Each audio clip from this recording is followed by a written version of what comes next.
Yeah, we are willing to answer questions, no holds barred. Yung mga hindi natalakay sa Senado, dito na sa coverage ng National Press Club.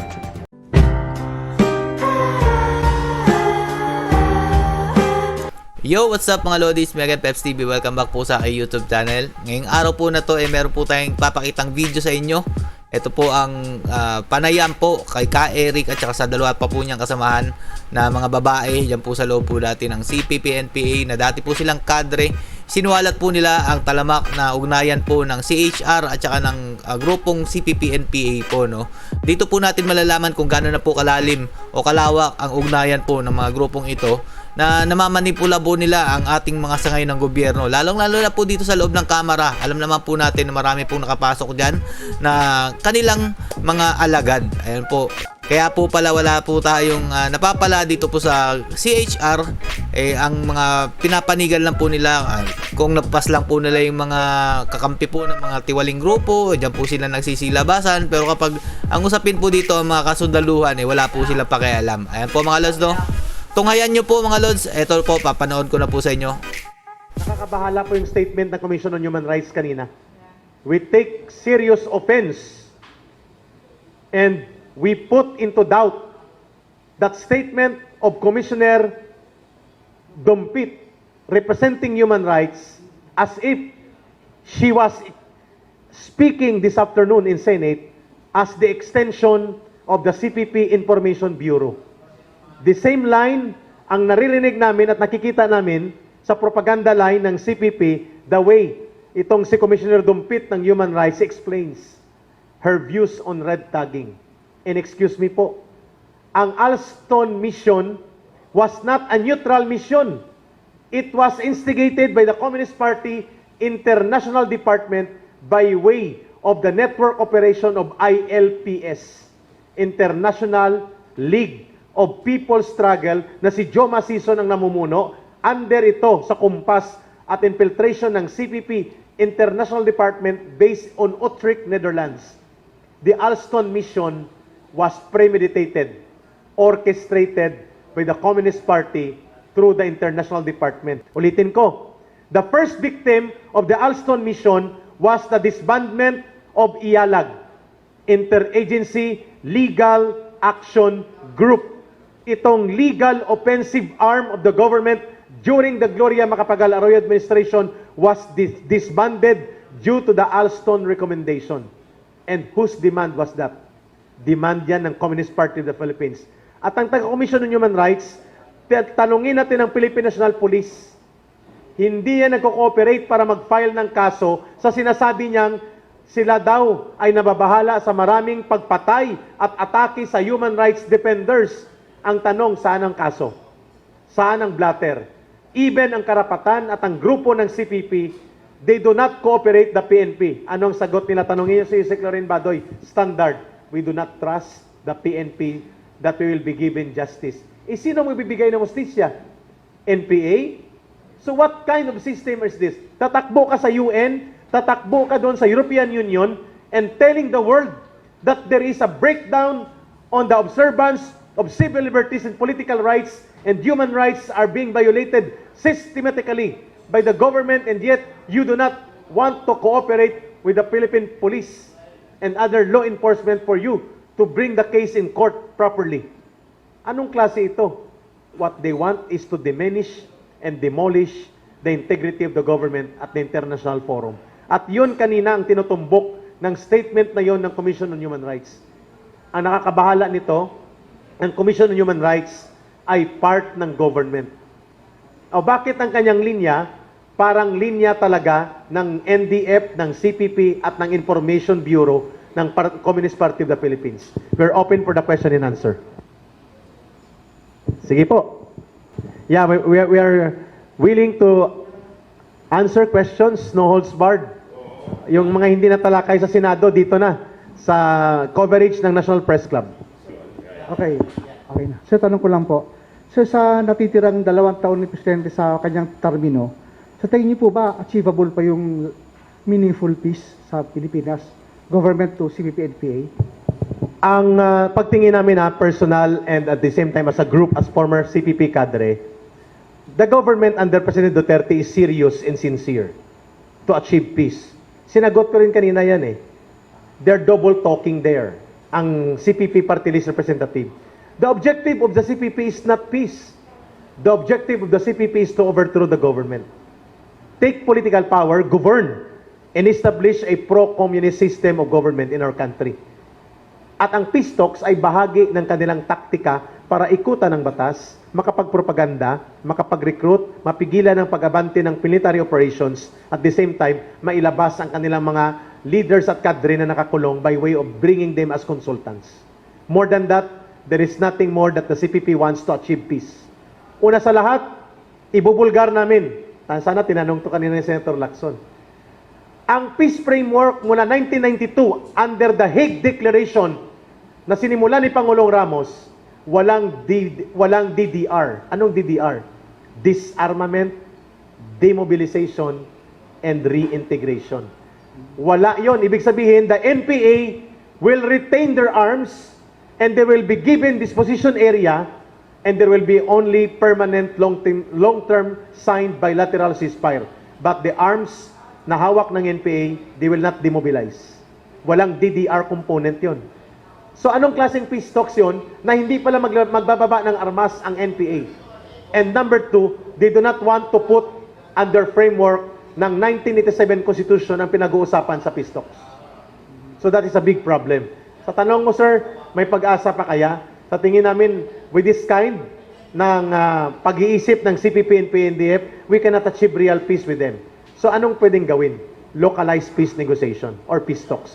Papaano? Direkta po sa mga local commands ng NPA, kakausapin ng mga pamilya ng NPA, ng CPP, kakausapin ng local government, those who want to go down and go back to their families and go back to the mainstream, they can be accommodated. Because for as long as babalik tayo dun sa lumang framework na Hague Declaration, foreign neutral venue, third-party facilitator, ay parang naging deklarado na natin na belligerent force ang CPP and PNDF. That cannot be pursued anymore. We will not recommend for that. Thank you. Dagdag ko lang doon. Noong 2017, nung nilift na yung peace talks and ceasefire, nawala na yon. Actually, ang tindig na ng CPP and PANDF sa usapin ng localized peace talks ay hindi mag-engage ang CPP and PANDF sa localized peace talks. Bakit? Nangyari na yan nung panahon ni Cory na nagkaroon ng localized peace talks at ang nangyari sa mga CPP members at mga CPP committees ay nagkaroon ng faction. Ibig sabihin, nagkaroon ng mga tunggalian sa mga ideya at mga maling unification alliances kaya ayaw na nilang mag-engage sa mga localized peace talks kung yun ang gagawin ng government sa susunod na mga panahon. Kaya ibig sabihin, yung sincerity tungkol sa localized peace talks at sa peace talks per se ay hindi talaga yan tutugunan ng CPP and PANDF. Gaya nga na nasabi namin kanina sa Senate hearing, though merong peace talks at merong ceasefire na nangyayari, tuloy-tuloy pa rin ang bira na ginagawa ng NPA sa mga unit militar, sa mga negosyante, mga landlords, para pabagsakin pa rin yung government. Yun yung ginagawa nila eh. Nakikipag-usapang pangkapayapaan sila, pero sa loob-loob nito, sinasabotahin nila talaga yung gobyerno, economically and politically. Kay Erika, Kaibs, yung mentosin na hindi dapat wakasan itong yung peace talks, dapat ituloy o hindi na? Ituloy siya on the local level. Local engagement, hindi yung peace talks na luma. Sa Netherlands, sa Norway. Do you think na kapag nagkaroon ng local peace talks, magpa-progress kaya ito? Matitigil itong yung pakikibakan ng mga Maraming gustong bumaba. And I think the local peace talks should be accompanied by amnesty declaration. There should be an amnesty. Kasi yung may mga kaso, may mga warrant of arrest, natatakot bumaba. Sa tingin ko, hindi na mapipigilan ni Joe Masison at ng Central Committee na kapag na-open ang channel ng sinseridad at ng kapasidad ng gobyerno na tanggapin sila on the ground, iiwan nila ang CPP and PNDF. Hindi kaya itong cause ng mga pagsali sa NPA nito mga mahihirap na dating kababayan, hindi yung pang-abuso din ng militar, hindi kaya yun? Pwede yan nung 50 years ago pa. Okay. Sa panahon ng martial law, sa lumang martial law. Kasi kung totoo yun, ay ang militar pa nga ang naabuso eh. Ang martial law under 1987 Constitution walang ngipin. Walang ngipin yan, nakita natin yan sa Mindanao. Hindi mo magagamit yung lumang martial law ngayon. So ang naaabuso, kita mo kanina, ang nakakaabuso sa mga batas, hindi ang military. Ang nakakaabuso sa batas, ang CPP, NPA, NDF. Ang tapang-tapang ni Kulyamat kanina, nila Casino, nila Sarat, nila Colmenares, para singilin ang military. Ang military kanina, kita yung pag sumagot, parang basang sisiw. Defensive masyado sila doon. That is not the culture anymore of the armed forces na nakikita namin. After the martial law, in the 1987 Constitution, masobra pong naabuso ang demokrasya na yan. Masobrang inabuso ang sobrang pagkatakot sa lumang martial law. At dahil dyan, nagiging paborable ito sa pag-iral ng doble cara o revolutionary dual tactics and infiltration ng kalaban. Tapos yung tungkol dyan sa usapin ng, yun nga, yung pagiging defensive ng military, meron din silang binabanggit kanina na mga fake surrenderies. Sa totoo po, nung NPA pa ako, 2019 naman po ako bumaba, talagang sa ground, sinasabi na ng mamamayan, pag kaming mga NPA nagpo-propaganda, nagbago naman na ang mga militar. Hindi naman na sila talaga ganong karahas. At marami na talagang nagbabalik loob. Sa Cagayan Valley po talaga, yung mga strongholds naming barangay, talagang nagbalik loob na sa government. And they are benefiting from the government right now talaga. Kasi nakikita nila na may mga TESDAT trainings, nakikita nila na yung mga lupa nila, makaklaim na talaga nila na sa kanila yung kasi itatitled na yun ng DENR, ng DAR, para ma-process yun. Nakikita nila yung progress na pumapasok ang mga kalsada. Kaya yung sinasabi nilang walang nagagawa ang LCAC, marami pong nagagawa ang LCAC sa local talaga po. Kaya yung usapin ng localized peace talks at yung mga LGUs na nandun, pag talagang nakita ng masa insincerity doon sa mga LGUs at makita rin ng CPP, NPA, NDF na nandoon, dahil nga, kaya ayaw nilang lumahok sa localized kasi mahati sila. Pero once na nag-engage ang CPP, NPA, NDF doon at nakita nila yung sincerity ng government, talaga pong maraming magbabalik loob. And right now, yung mga strongholds, barangays po talaga yung nagbabalik loob. Pag sinabi pong strongholds, 1960s pa po yan, mula nung bagong-bagong pasok pa lang po ang NPA kasi ang Cagayan Valley po dyan, nabuo ang 1st National Battalion ng NPA. Kaya yan, mula nung 1960s hanggang ngayong 2019, ngayon lang sila na-declare talaga as cleared. Yung cleared na totoo, hindi yung cleared na sinabi ng mga naunang colonel at iba pang mga officer ng armed forces. Kasi ngayon talagang, they are not only surrendering but supporting the government with their testimonies. Actually, gusto nga nilang magbigay ng mga testimonya, hindi lang kami. Kaya sinasabi nga namin, hindi lang kami 10. There are hundreds of us na willing na mag-testimony para ipakita sa gobyerno na tama yung ginagawa natin. Hindi to red tagging, kundi unmasking. Kay Ivy, hindi ba kaya yung dahilan ng pagsanib sa NPA na itong dahil sa kahirapan? Tulad nyo po, bakit kayo sumali sa NPA? Actually po, ang pangunahing dahilan kung bakit ako sumali sa NPA, naawa po ako dun sa pinakita sa akin sa mga barabarangay. Yung mga barabarangay po na sinasabi ko, ayan po yung mga barangay na infiltrated po talaga ng NPA.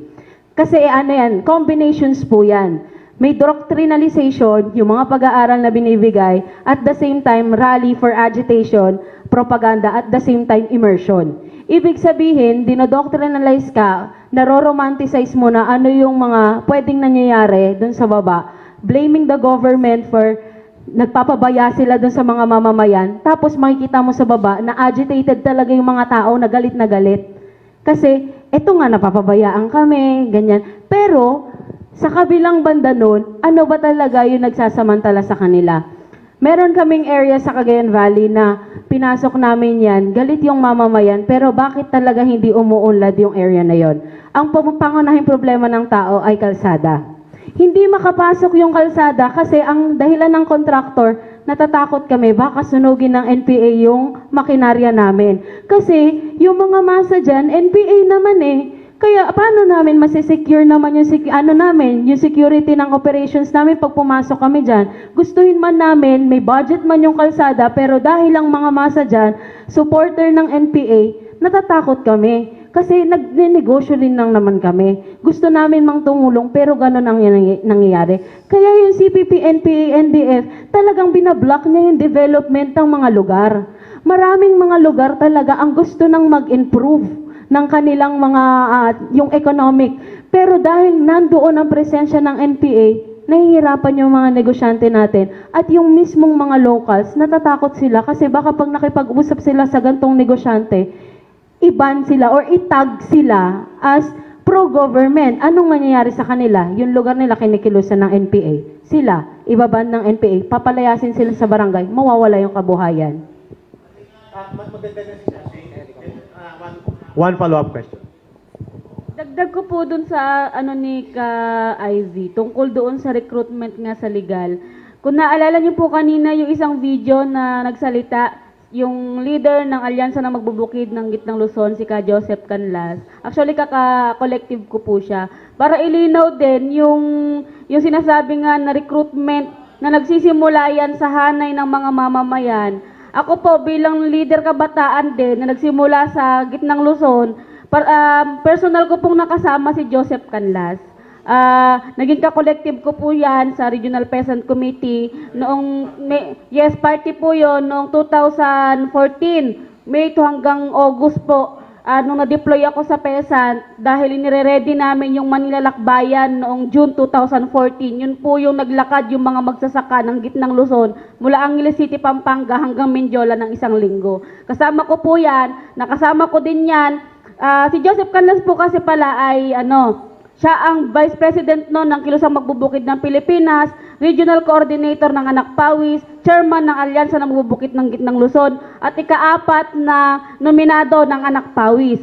Pero po siya ay kasapi ng Partido Komunista ng Pilipinas. Isa po yan sa higher organ namin sa Gitnang Luzon. Siya po si Kabil.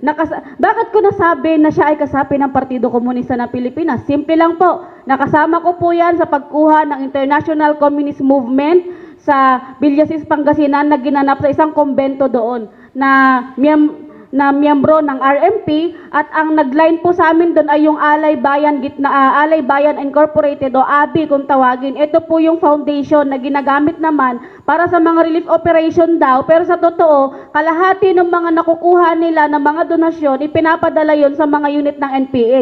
Bakit ko po nasabi na pinapadala yon sa unit ng NPA? Dahil po nung nag-NPA na ako, ilan po sa mga pinang-relief namin noon, panahon ni Yolanda, tsaka noong 2014, yung last na bagyo na tumama dito sa Pilipinas bago ako sumampa. Hindi. Yung last, nakalimutan ko na. Basta yun po, yung ilan nga po sa mga daing tsaka tuyo na pinang-relief namin doon, nakarating pa yon sa unit namin. Pati yung mga NFA rice na pinamimigay namin sa mga community, nakarating pa yon sa unit namin. Kaya po, malinaw po yon. Ikalawa, yun pong sinasabi pa na tinakot ako, hinaras daw ako, napilitan lang daw ako na magsalita at humarap dito para tumistigo. Sa totoo po niyan, hindi ako tinakot. Bagkus ako ay kusang loob na pumayag na magsalita laban sa organisasyon na pinanggalingan namin. Bakit po ako pumayag? Simple lang po. Isa ako sa mga kabataan at kababaihan na nalinlang at naabuso sa loob ng kilusan. Kung wala pong kabataan at kababaihan na maglalakas ng loob, na patunayan kung ano ang baho ng kilusan, sino pa po ang maglalakas loob? Sino pa po ang magsasabi at magpapatunay na may pagsasamantala, may kabulukan, may korupsyon, may baho sa loob ng kilusan? Hindi po mahuhubaran ng maskara itong mga mapagpanggap na makabayan na ito kung hindi kami titindig at lalabas. Kasi hodang ibuwis namin ang buhay namin, mailigtas lang namin ang iba pang mga kabataan, kababaihan at mamamayang Pilipino na hanggang sa kasalukuyan ay nililin lang nila.